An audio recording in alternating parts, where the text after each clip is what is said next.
So, over the years of discussing my diagnosis of Asperger's or autism, I have been asked a certain question several times, not only for myself, but also for the characters who happen to experience the same disorder that I do. And that question is, what are your special interests? Or, what are your character's special interests? Now, if you aren't familiar with the concept of a special interest, or for someone with ADHD, it would be called a hyperfixation, it would essentially be exactly what it sounds like, really. It's basically what you're really into, more so than the usual interest. And me with my big brain, I have gone through a lot of special interests, and when I say that, I mean like 3.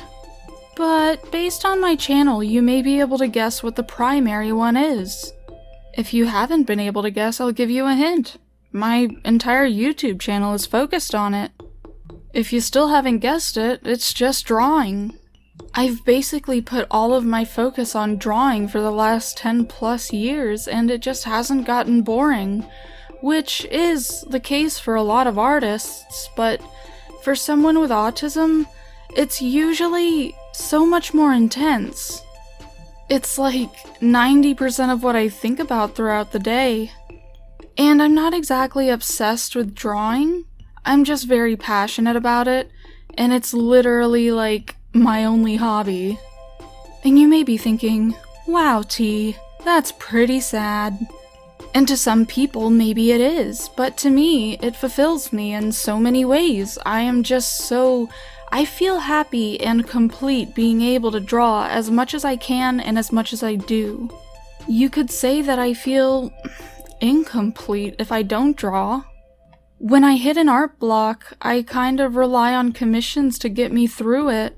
So when I don't get commissions while I'm going through an art block, I kind of hit a rut where I'm like, oh, life is meaningless, I have nothing, there's nothing for me, and that's not true, but that's how I think, and that is just simply because the art is my special interest, or my hyperfixation if you want to go that route.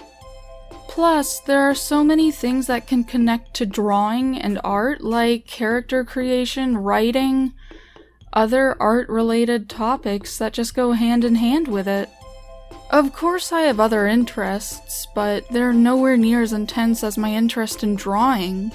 So I don't really consider character creation, character writing, character development to be special interests, or at least separate special interests, because they kind of intertwine with the whole drawing aspect of my personality, or just me as a person.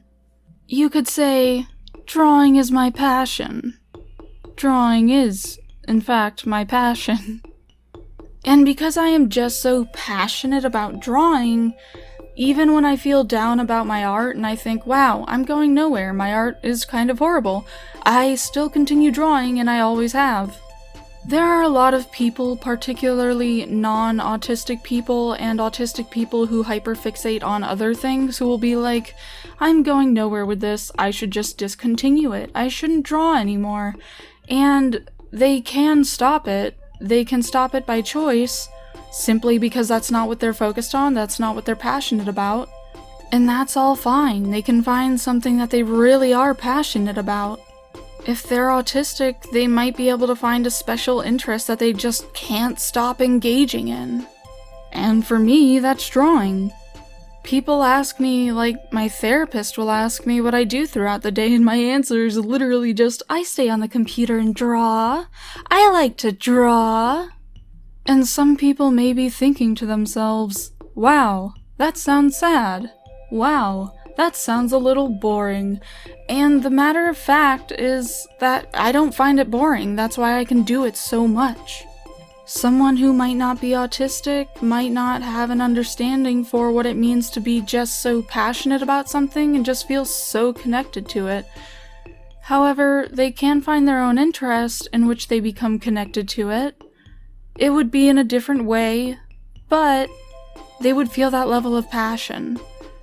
But because my interests are so limited, a lot of people can't seem to grasp just how into it I am.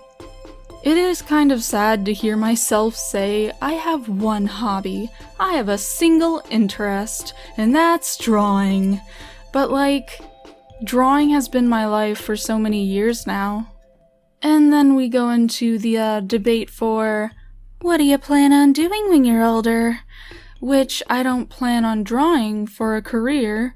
I do plan on continuing it as a side job, but I'm not so, I don't feel it'll end well or be supportive enough for me if I were to draw for the rest of my life and only draw for the rest of my life. It's not a special interest, but I'm very passionate about the medical field. I absolutely adore being in hospitals. They just have a great setting for me to where I feel at home. I feel comfortable, and I feel right in a medical environment. But I also feel at home when drawing, but the thing is, one of those has a more promising future, and one of those is just something I haven't explored as much as drawing yet. I do plan on drawing for the rest of my life as long as I can, but it's not quite a sustainable job for me to live comfortably if I wanted to only do that for the rest of my life. And for that reason, I have to branch out into something else that I'm passionate about. Maybe not as passionate, but I really do love it. I love the medical field. I love learning about human anatomy and biology. But back to drawing. So I took drawing seriously when I was around the age of 10 because my family complimented my art. And, I was like, oh yeah, this is for me. This is for me. And so I continued it, and I've gotten where I am today, and I only plan on going forward because there is no other way to go when you continue to draw. But yeah, when it comes to hobbies, I can confidently say I have a single hobby. I have several interests, of course, but they're very limited, and I'm very picky about what I will look into for them. But for my creative works, I will just go all in, and I will continue that until maybe I'll get bored of it, maybe I'll get into something else, but I don't feel that'll be the case. Maybe I'll stop being into character creation, but I don't think I'll stop being into drawing. Until that day comes, however, I will continue to be into what I am into, and I will continue to create what I create. Now on to the other quote-unquote special interests that I have. So, I'm really into cutesy stuff and really creepy stuff. I really like to collect things like porcelain dolls and stuffed animals, particularly stuffed animals, which I need to make a video dedicated to, because I kind of have a large collection. I still remember my first special interest like it was yesterday, and that was, my friends, cats. I love cats. I love cats a lot. I am still generally interested in cats, however they are not my primary interest like drawing is. After that, it did just become drawing, and with drawing I was interested in certain fandoms, which was really intense, but ultimately it didn't last very long, so I don't know if I can consider it a special interest. That's, of course, meeting my own criteria for my own special interest and not for others. For some people, I don't know them, but their interests may be short-lived, and that's okay, that's them. In my case, I feel my genuine special interests are the ones that last for years. And in the current case, that's drawing. But yeah, I am really passionate about drawing, and drawing is basically all I do in my free time, other than maybe normal human things like, I don't know, talking to friends, or checking social media, or doing schoolwork. Those things I'm not especially interested in, although I do enjoy some of them, but drawing is what I do in my actual free time. Anyway, I hope this video is interesting, and maybe you can relate. I know several, if not more than that, artists watch my content. Maybe you are just as head over heels for drawing as I am.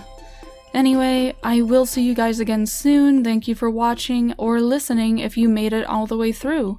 So I will have to say goodbye.